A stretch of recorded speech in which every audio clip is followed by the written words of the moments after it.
Hello everyone! So in this mini lecture video, I'm going to explain a bit about the infrastructure that we'll be using in Lab2 and how to use it basically. So what we'll be using is something called Let ESP32, which is something that I've made and it stands for Lightweight Event Tracer.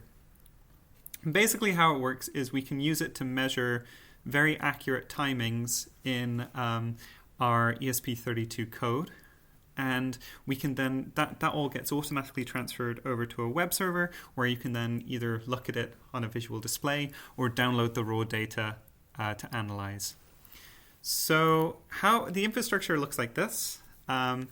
In the computational foundry under the swansea.ac.uk domain, we have in the lab a bunch of tiny picos that are connected into the machines that you can remote into. All of these have Wi-Fi, and then in that lab we have a server with a Wi-Fi network attached. So this is what's broadcasting the Wi-Fi network to all the tiny picos. And so you will write code and you will instrument your code with the library that I've made. And that will kind of record timing information in a buffer. Now periodically that buffer will get flushed and it will be sent through the Wi-Fi network into the server, where it then just gets forwarded onto the AWS server.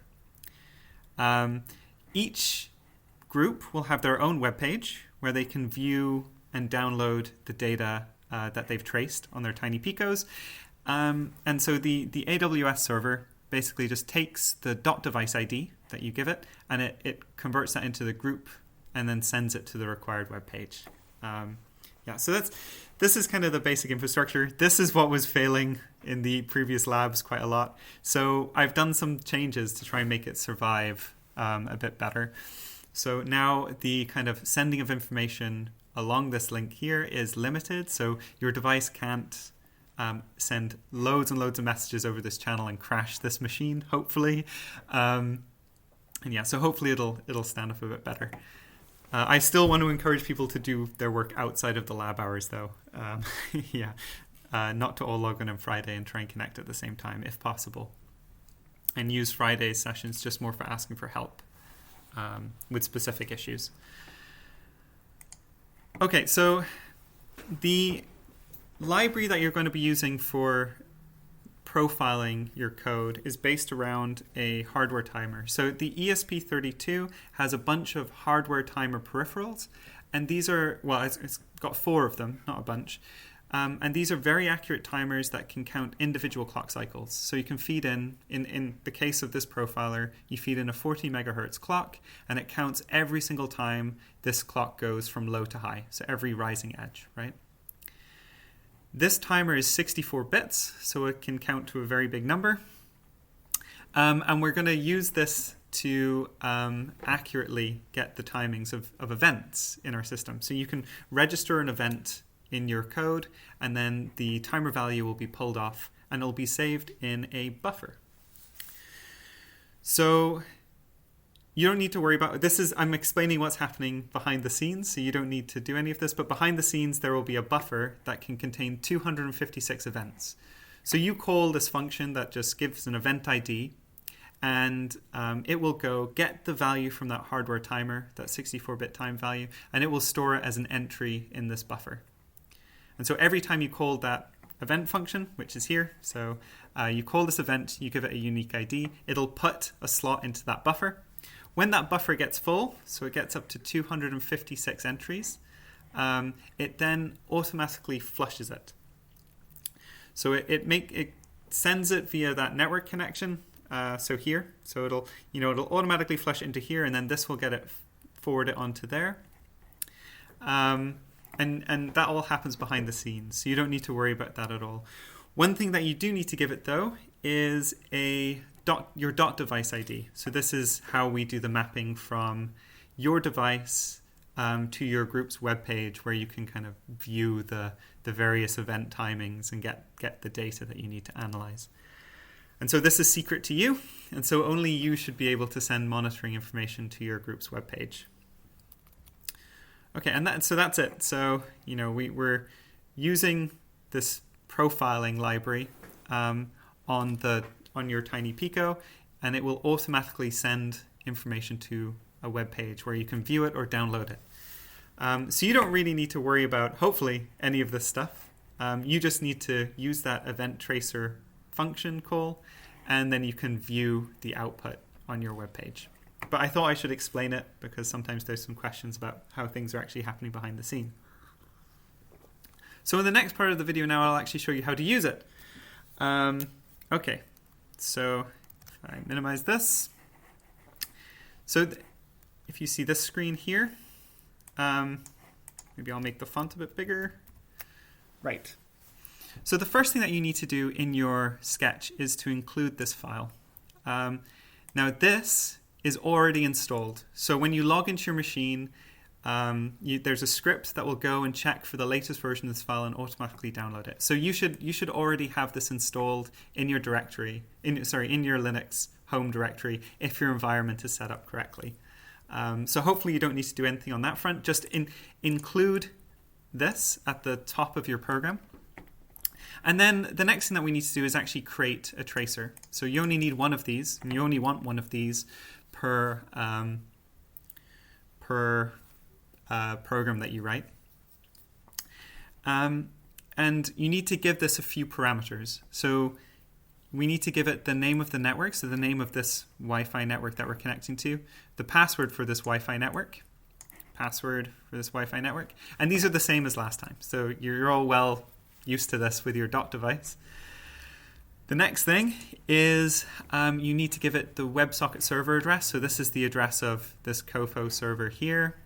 And that, again, is the same as the dot device. And the final thing that you need to give it is your dot device ID. So in my case, this is Wibble00, but you should have some 8-character dot device ID that you used for the previous lab, and you put the same dot device ID in here. There's one final thing that we need to do, and that is to actually connect this tracer up to the WebSocket server here. And to do that in your setup function, just call tracer.connect. You can change this name to whatever you want, but you may as well keep it the same. So tracer.connect will then connect it up to this server here. Now we're ready to use it.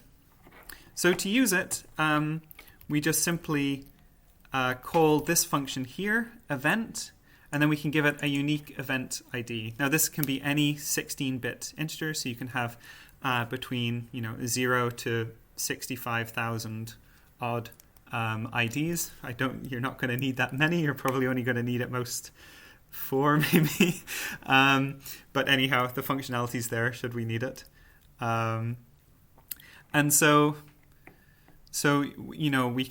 you give it an ID, and then that's it. So here I've got a delay. So this is in milliseconds. So every millisecond we will record the time and use the event ID 42 to put it into that buffer that will then periodically get flushed out. So we can make and compile that.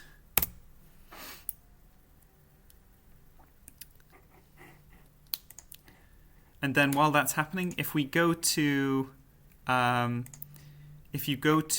the virtual lab page, open that in a new link there, then what you need to do to be able to view this is to actually add something to the end of the URL. So you add a / and then you add your group number. So for me, I've got kind of an example group here and an example .device ID Wibble00, and this .device ID corresponds to my group, which is group 90. Okay, so I just put a capital G and then a 90, and then when I hit enter, we get this. So what's happening here is there's a little square that are all just very, very close together, representing all of the events that are getting output here. So if I use my mouse wheel, I can zoom in, and we can see the events kind of separate out there. Down here we have a key, and so we gave the event ID 42, and so color green is for 42. We can also pause the events so they stop moving, and then we can actually measure it. So we can actually see the kind of time difference between here and here. So it should be about a millisecond, which looks right. So 90 92 here, and then 93 here. There is a bug that I'm trying to fix where there's a difference if you zoom in between the x-axis that's displayed up the top and the marker. You should believe this value, by the way, not the x-axis. I'm getting around to fixing that. So yeah, as this is changing, we can also change the units down here, so we can make it show the numbers in microseconds instead of in milliseconds, things like that, just to make it easier to read. Now, let's actually add some more events here. So let's add 2 more. So we'll add an extra delay here. Give it a different ID, so 43, just to show you kind of how easy it is to add extra events.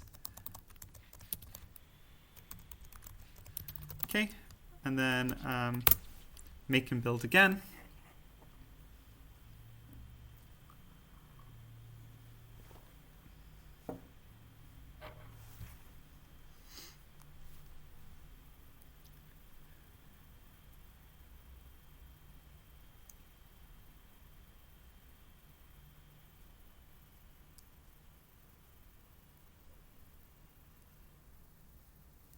Okay, and then hopefully once it connects, yep, you'll see the new events coming in. So you can see we've got extra event IDs here, extra colors, and each event gets its own kind of row. So we have 43 and 44, which correspond to these ones here. Again, we can zoom in and see how they're spaced out. So, you know, there's a big delay here, small delay here, slightly longer delay here for the 2 and 4 that we see. Now, in the lab, I'm going to ask you to do various measurements and things like that, and you're going to be making hardware timers and interrupts and things. And the visual display is okay for measuring things, but as you can see, it's, you know, a little bit flaky and it doesn't work perfectly. And so I want the visual display more just for kind of quick debugging and getting a feel for how it's working, rather than doing kind of measurements. So to actually do measurements, we can download the raw data. So to download the raw data, it comes in comma-separated value format, so CSV format, which you can open in most spreadsheet applications, and then you can kind of, you know, do some analysis on the numbers. And so basically this just gives you the raw data of that trace buffer that gets dumped out. To get to it, what you need to do is just put .csv at the end of your group name up here, and then it downloads it. And so we can open this up, and you get the raw data here. So the first variable is the ID. So this is, you know, the ID corresponding to the ID here that you put in here. So 43, 44, and 42. And the next value then is that 64-bit number that came out of the hardware timer. So this isn't giving you the absolute time. This is giving you the number of 40 megahertz clock cycles that the hardware timer counted. So you need to convert this then into real time when you're doing your measurements. But this is far more accurate. So if you take this here and you import it into Google Sheets or something like that, then you can analyze the code, or not the code, analyze the data more accurately. Okay. Great. So that kind of covers the basics of this. I'm going to release another video in a little while where I'll talk about interrupts and hardware timers. Yeah, so I hope you have fun with the lab. I hope it all works. Let's see. Yeah, best of luck.